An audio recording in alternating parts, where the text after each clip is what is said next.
L-ewwel jum tas-sena kien iddedikata għal festa ta' ġenerożità, maratona ta' 15-il sija fejn matula jinġabru fondi bris ir-residenti tal-Dar tal-Providenza.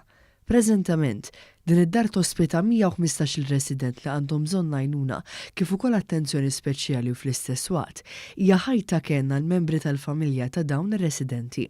Il-maratona bdiet fid-9 ta' 3 filgħodu b'qudiesa ċċelebrata mill-Arċisqof ta' Malta Charles Scicluna fil-kappella tal-istess dar fis-Siġġiewi.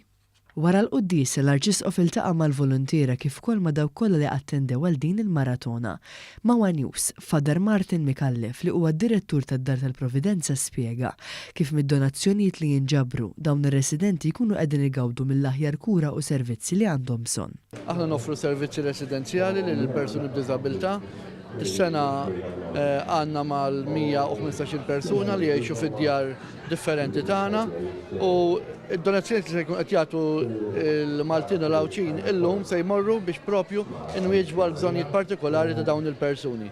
Walakin ħeġġeġ il-poplu Malti u Awċi ikun bħas-soltu ġenerus magħna biex inkomplu nagħtu l-aħjar lil dawn il-persuni.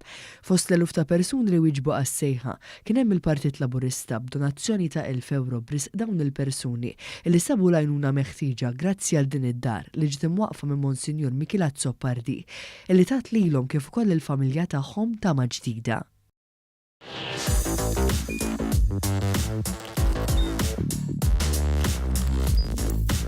Idħol fuq one.com.mt u hemmhekk tista' tara l-programmi kollha li jxandru fuq One permezz ta' One Play.